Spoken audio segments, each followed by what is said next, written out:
This is a simple video on how you can add some crochet trim to like a baby hat or any other project you're doing. What you're going to want to do is go to your local craft store that sells kind of trim like this, and you're going to want to check to see how big the holes are, because the holes are what's going to determine if you can use it on your pegs. Like, these are pretty decent size, and what you're going to want to do is probably you'll cut the strip as you go around. I just already pre-cut a strip, but you can leave it on whatever roll you have and work it around. But what you're going to do is you're going to add this before you even do any of your knitting. This way it'll kind of become hidden in the project a little bit. So what we're going to do is we got to figure out what side. There's two ways you can do this. Depending on the design of your crochet trim, this is probably about an inch or two. You may not need it this wide. A lot of it's going to depend on how much you want seen on the hat.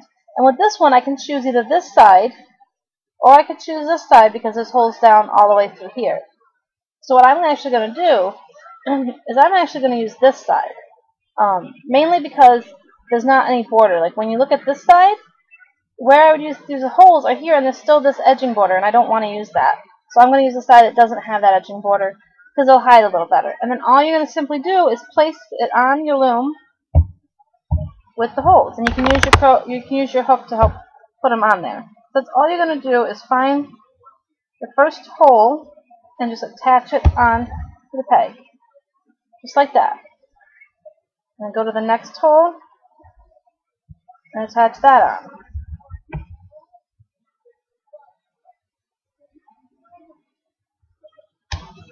Okay, and that's all you're doing. Kind of give them a little push down if you're able to. And then you're just going to pretty much wherever there is a hole, you're going to make sure it goes on a peg. So you will have to stretch it a little bit. It all depends on the trim you have. I mean, trim is different. Like there's different ones at my local Walmart that I went to, and this is just the one I chose. But you want to make sure there's a decent amount of holes across. And I mean, there is a gap here where that doesn't have anything. So you don't want too big of a gap between the holes. Otherwise, you really have to pull it tight in order to get it to go on there. That's all we're doing, is just working our way around.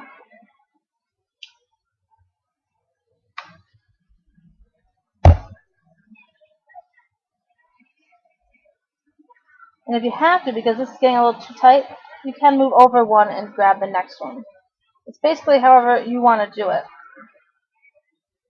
But you're adding this on to the project first.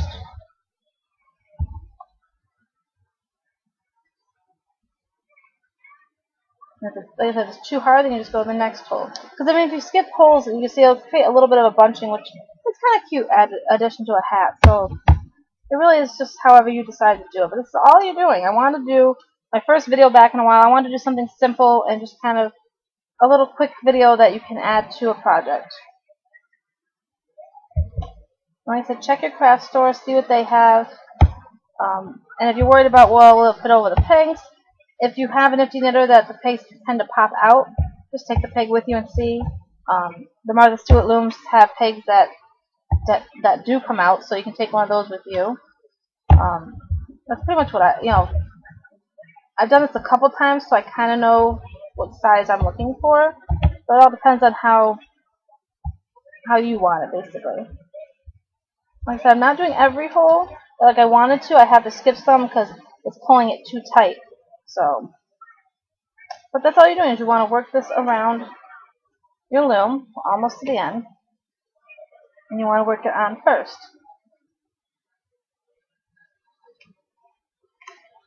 Now it's usually better if the crochet trim and the yarn match, because that way it would be white on white and you really wouldn't notice anything sliding through.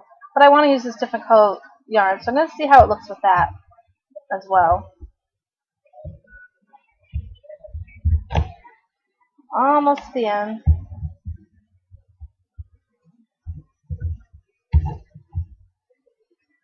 All I'm doing is just kind of pulling it over to get it to go onto the peg. As you can see, I'm just working your way over. It's pretty simple to do.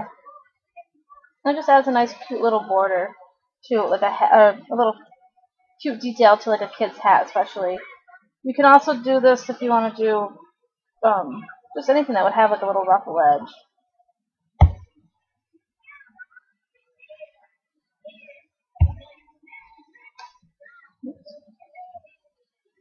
And what you're going to want to do, because I'm almost to the end, is you're going to end up overlapping it with the starting point. At least that's what I did. Just because you want to make sure it's closed off, you don't want to have like a gap in it. So I usually try to overlap it a little bit if I'm able to.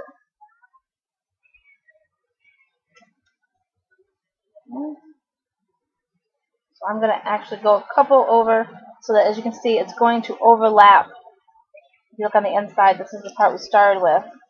We're overlapping it a little bit.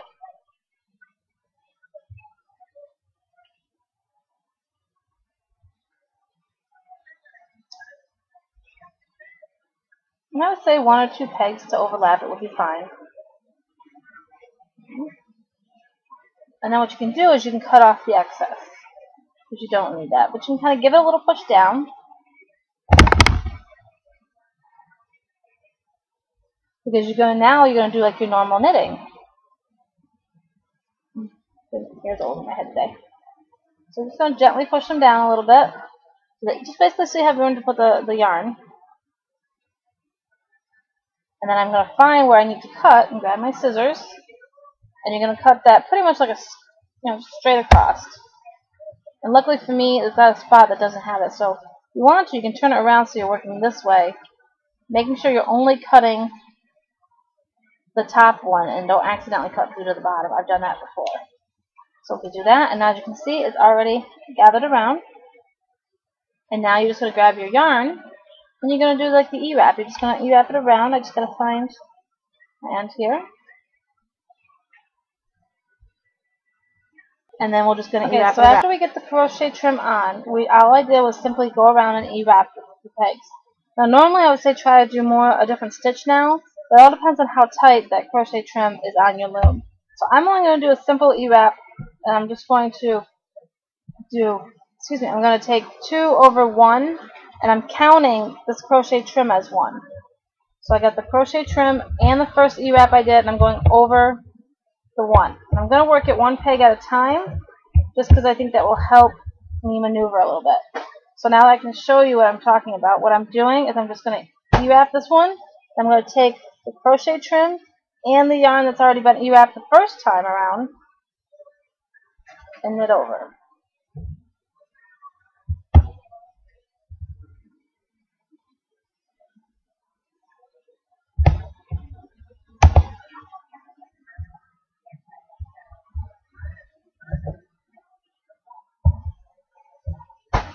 Okay, so I'm just knitting the bottom 2 over the top, basically. And a lot of it's going to be how you see how it looks. You may decide that you want it to look a little different, so you may decide to do a different stitch.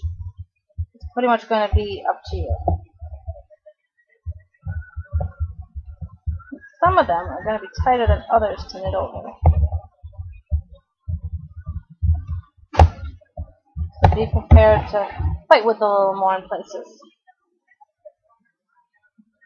Sometimes you can E-wrap your peg first and then put your crochet trim on, and then go ahead and proceed like you normally would. So it all depends on how you want it to look. And after I do this one, I'm just going to go off camera and knit a few rows. And you can choose how you want to do it. You might decide you want to do a tight stitch, you might want to do a chunky. And you will see an edging, like there will be an edging from it, which might actually look kind of cute. So it all depends on how you want it to look. Typically, I would use the same color as the trim, and that way people wouldn't see the imperfections as much. But I really wanted to try doing it with a colored one just to kind of see what it could look like.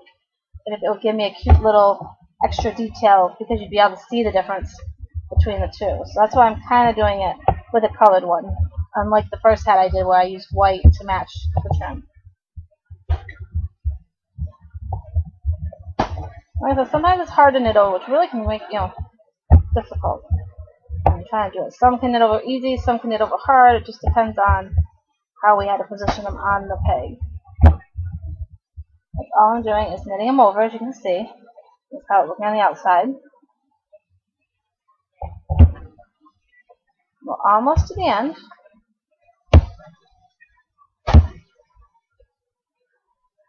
So some, I probably should have put a little more space in between. You see, I'm fighting with some of them more than others. I don't understand why, because when I did this before, it might just be the trim I'm using. It might not have might not be as flexible of a trim as when I had before. That's all I'm doing is taking, and when I'm knitting over, I got the crochet trim and the first wrap I did on it.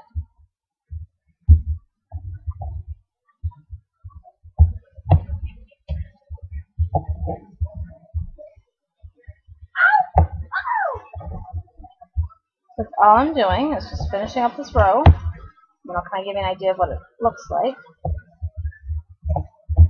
Be careful of any pegs that pop out, because I hate when pegs pop out on me. Especially if you're adding a detail and they pop out, because then sometimes it can mess you up where you have to start all over again because of one simple peg popping out. So I'm kind of holding, if you can see, I'm holding this peg down a little bit, just so that it won't pop out as I'm grabbing the other two to bring up and over. It's just positioning there to kind of help. And now I'm back to the beginning. And this is kind of where you can decide your other stitches. Like I'm actually going to do probably a chunky knit stitch, which is 3/1, so that I can have a little bit different of an effect. But that's the crochet trim on there. This is what it looks like on the inside.